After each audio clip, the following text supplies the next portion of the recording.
guys, hello my wasabi. So it's the first working day of the year. It's 2021. It's January 3rd. And I think it's been my tradition for the past 2 or 3 years that I've been taking you with me on my business permit renewal. So basically this video is about that. I'm going to be sharing with you all the updates, especially now that we are in the new normal, all the changes for Quezon City business permit renewal.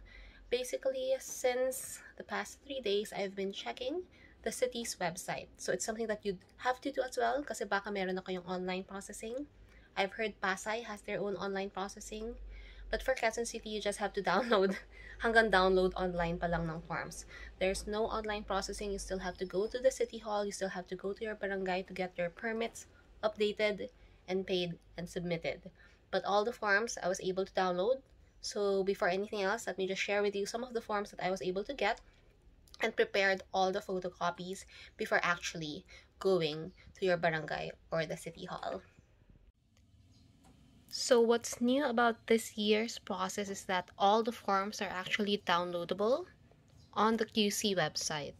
So I've already printed out my sales declaration form. I've already filled it up here.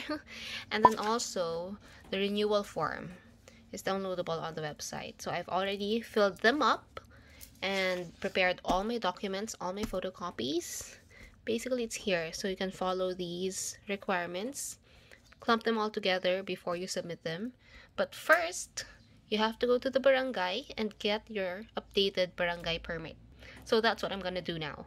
Alright, so I just checked the website of Quezon City. Apparently they upgraded over the last 2 days.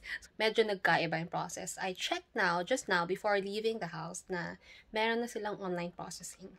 So, there's actually a prompt there wherein you can select to set an appointment, to go to the city hall, to pay your renewal, or you can upload everything online. So basically, you just have to go out of your house to process your barangay and to go to the city hall still to process your sales declaration form for year 2020. So that's what I'm going to be doing now, and all the rest I'm going to be processing online for everyone to be safe.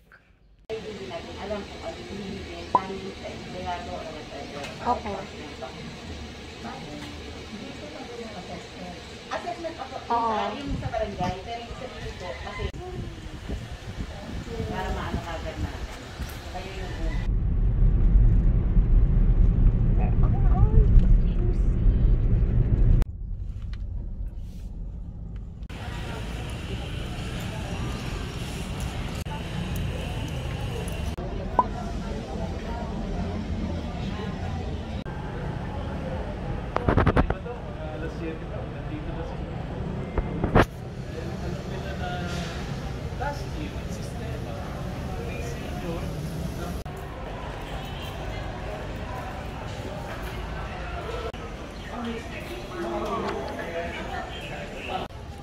So we're on the way to step 2.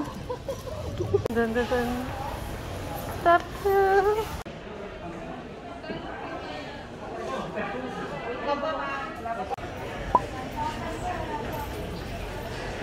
Release mo tama. Kailangan ba yan yung may number? I'm so haggard.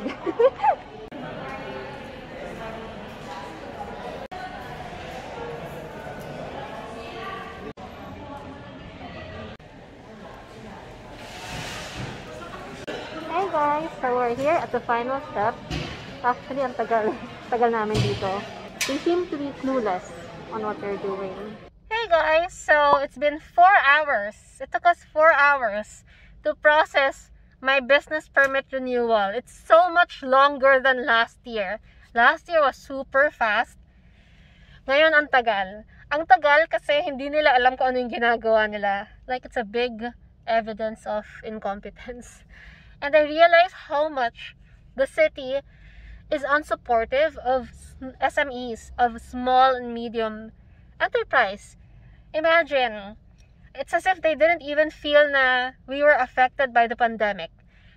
My business primarily operates on retail. And so there was like 6 months time na walang mall. And therefore, we are greatly affected. Super! Our operations, our sales, it's greatly affected by the pandemic versus the previous year. Pero yung business tax na siningil sa amin was based on the previous year. Parang, oh my God, can't you even give us amnesty or discount or something? Wala. So I hope na, this is something that all the mayors in the Philippines at least to look into. I mean, other economies would take them, 3 years minimum to bounce back. While us, the SME, oh my gosh, I had to pay so much. The tax that I had to pay this year is a quarter of my total sales. Imagine that. And then when we tried to contest, sinabi lang nung sa evaluator na ipapa-audit daw. Sabi ko, oh, yeah, I mean, sure, audit it. Kasi we were really greatly affected. I mean, the malls are closed. So wala naman kaming ibang operation. So how is that, right? We primarily operate with malls, with retail. So hard. And it's not like, you buy online because it's very experiential. You have to smell it, diba? So yun, it was really hard. I just feel that they put a little more consideration on small businesses. We were the first there. As in, isa kami sa mga naunang nandoon. And it took us 4 hours because all the staff didn't even know their system.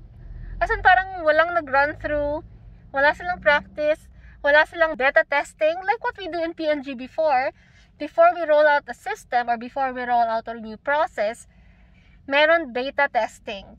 Sila wala. It's like it's their first time to do it ever. So lahat sila nangangapa.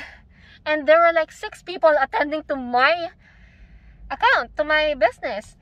It's really incompetent. It's really, marami siyang points of improvement.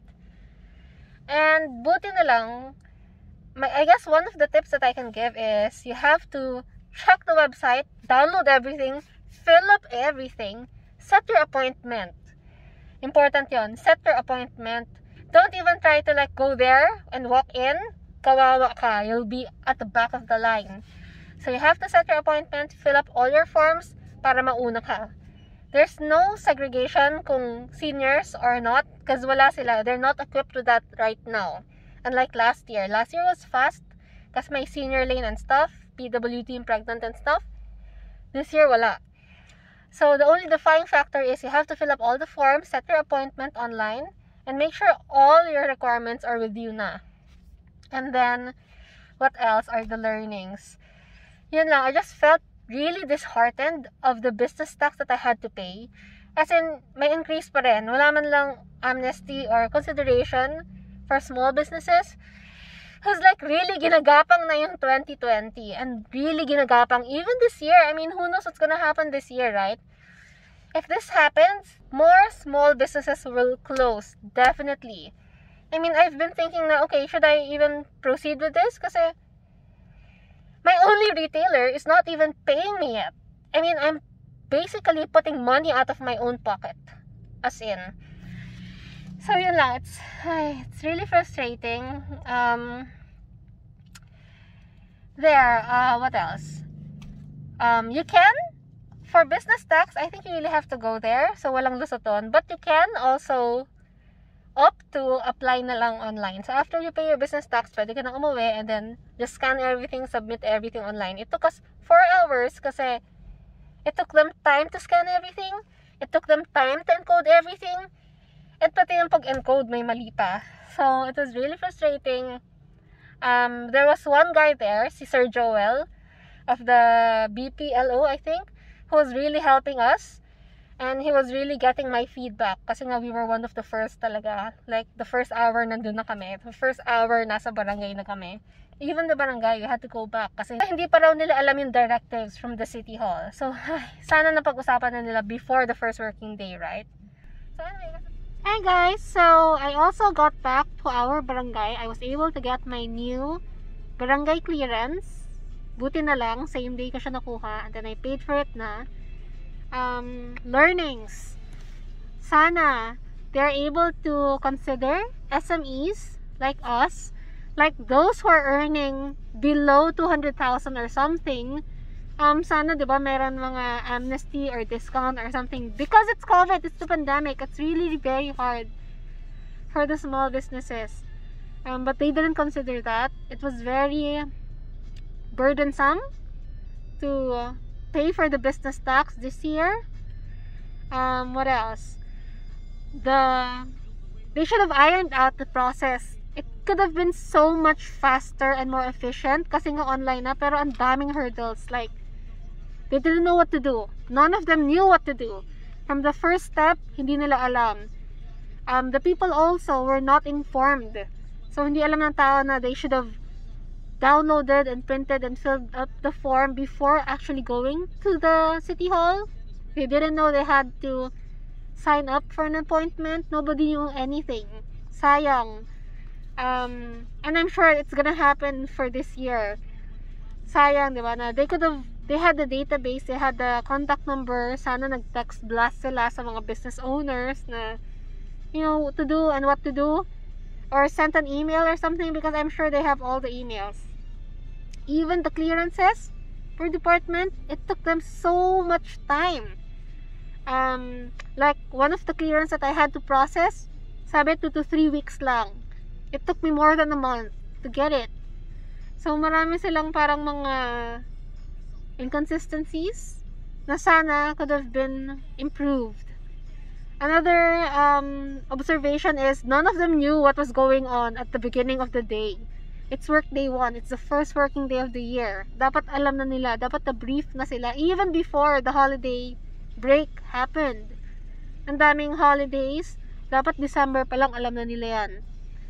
In Pasay, alam nila na merong online. Here, in Quezon City, they didn't know. I had to be there. At parang the girl who processed my papers, it's her first time and even her colleagues' first time to ever see it. Na dapat hindi, dapat may beta testing, diba? Parang dapat na-run through yan sa kanila. Dapat the frontliners are able to test it out, to encode and check if there will be errors, bugs, or fixes, or patches that has to be done. Kanina may mga error na after encoding, nawawala yung in-encode. And then there are system issue na in their system, wala akong ni isang permits or clearance. But I showed them, I'm complete. I actually have everything updated. Hindi alam ng system. Sa system nila wala. So, there are a lot of inconsistencies with their system na dapat wala.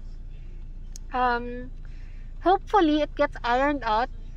But I doubt. I mean, they're scanning it now. How sure are we na it's gonna be in their system? Every year, we submit the same thing, same set of papers. Na parang dapat meron na silang kopya nun before pa. Especially nung last year, nag-unified something na. I was hoping na parang pag sa unified, nandun na lahat. Wala. When we went there today, wala. It's as if I didn't submit though anything. So, buti na lang, I have all my documents with me, complete, everything. When I say documents, the permit, the clearance, and the receipt. Very important. They don't even care kung ano excuse mo. Basta kailangan nandyan yung original and a photocopy for them to take, for them to scan. What else? You have to have all your BIR things, your 1701 and your 2550, I think. Basta isa doon, I mean both of those. Yung VAT mo if you have VAT, and your income tax ITR if you have. So you have to submit all of those para dun sa evaluation. Kung hindi ka rin ma-approve. You have to have your summary of sales. I showed kanina all the requirements before you get your tax declaration. That's the first step. So basically, you just have to have your barangay permit renewed. When we went to our barangay kanina, sinabi online na rin. So I was early kaya I was able to submit manually, personally, but yung rollout ngayong hapon, online na rin. So you have to check your barangay, get in touch with them, how to process the renewal with them.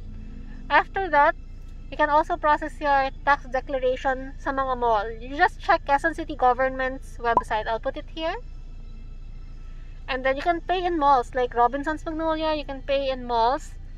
And then once you have those two, you can actually submit online to renew your business permit. I think that's the fastest way. I kind of suffered the entire morning to process it. And for those who won't be able to go online, yun lang yung medyo mahirap kasi mangangapa sila.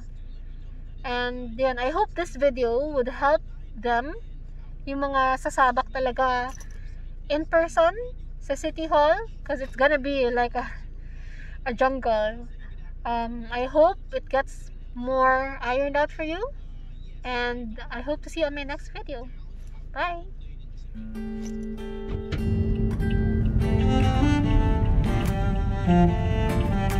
Thank you.